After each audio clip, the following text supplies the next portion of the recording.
Assalamualaikum warahmatullahi wabarakatuh.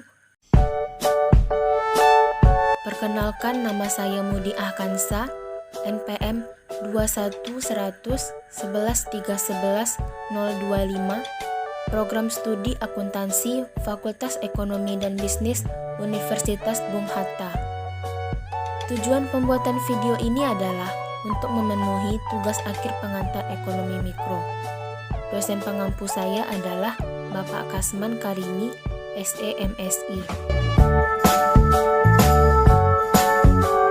Baiklah, pada video pembelajaran kali ini, saya akan membahas tentang teori penawaran.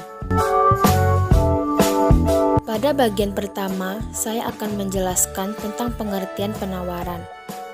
Penawaran dalam ilmu ekonomi adalah banyaknya barang atau jasa yang tersedia dan dapat ditawarkan oleh produsen kepada konsumen pada setiap tingkat harga selama periode waktu tertentu.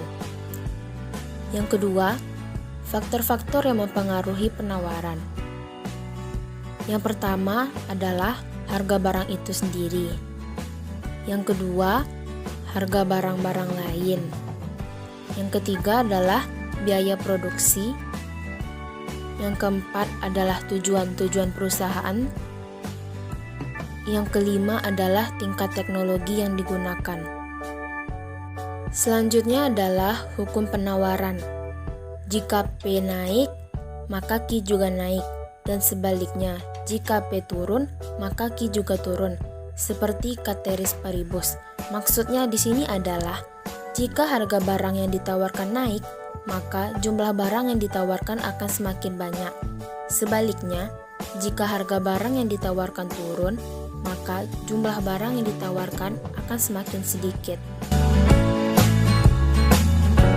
Selanjutnya adalah kurva penawaran. Kurva penawaran adalah kurva yang menunjukkan hubungan antara tingkat harga barang tertentu dan jumlah barang tersebut yang ditawarkan.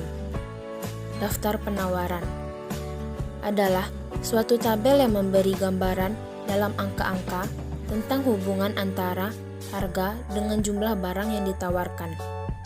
Selanjutnya adalah pengaruh faktor-faktor selain harga barang itu sendiri. Yang pertama, harga barang-barang lain. Jika suatu barang yang disebut sebagai barang utama mengalami kenaikan harga, maka konsumen akan mencari alternatif lain sebagai pemenuhan kebutuhan barang utama.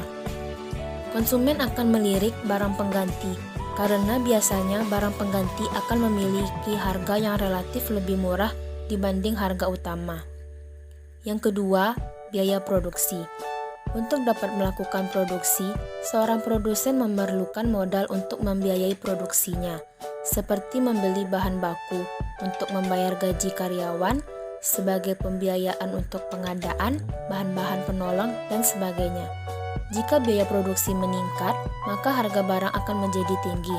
Akibatnya, barang yang ditawarkan jumlahnya hanya sedikit. Yang ketiga, tujuan perusahaan. Tujuan yang berbeda-beda dapat menimbulkan efek yang berbeda terhadap penentuan tingkat produksi. Dengan demikian, penawaran suatu barang akan berbeda sifatnya sekiranya terjadi perubahan dalam tujuan yang ingin dicapai perusahaan. Yang keempat, tingkat teknologi. Kemajuan teknologi membantu mempermudah produsen dalam menyediakan barang maupun jasa. Pemanfaatan teknologi dapat mempersingkat waktu produksi, meningkatkan kualitas produksi, meningkatkan kapasitas produksi, dan biaya produksi dapat ditekan. Dengan begitu, maka keuntungan yang diperoleh akan semakin banyak. Selanjutnya, fungsi persamaan penawaran. Fungsi penawaran adalah fungsi yang menunjukkan hubungan antara harga P dengan jumlah barang Q yang ditawarkan. Fungsi penawaran harus sesuai dengan hukum penawaran yang menyatakan bahwa bila harga barang naik, maka jumlah penawarannya bertambah, dan bila harga barang turun, maka jumlah penawarannya berkurang. Dengan demikian, hubungan antara harga barang dengan jumlah barang yang ditawarkan adalah positif atau berbanding lurus.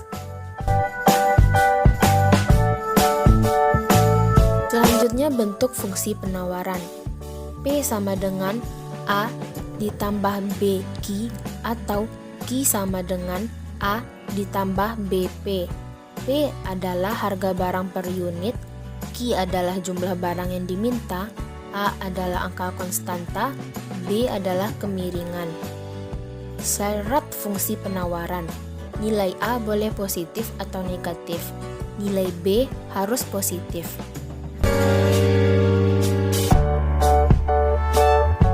Selanjutnya adalah contoh kasus dan grafik penawaran.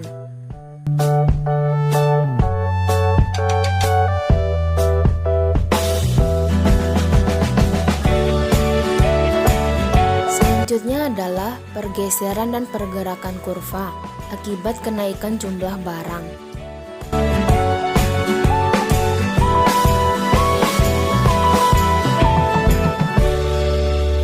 Selanjutnya adalah pergeseran dan pergerakan kurva karena penurunan jumlah barang.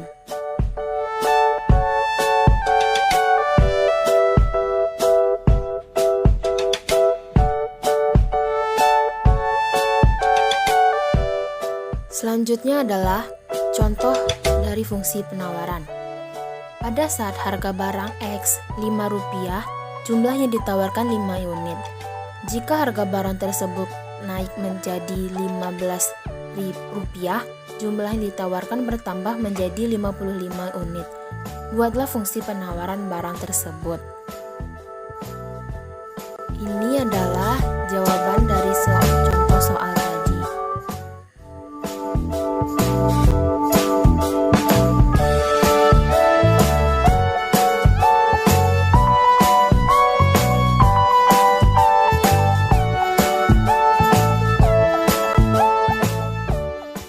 Demikianlah video pembelajaran kali ini. Mohon maaf atas semua kekurangan. Semoga video ini bermanfaat bagi teman-teman semua. Dan terima kasih yang sudah menonton. Assalamualaikum warahmatullahi wabarakatuh.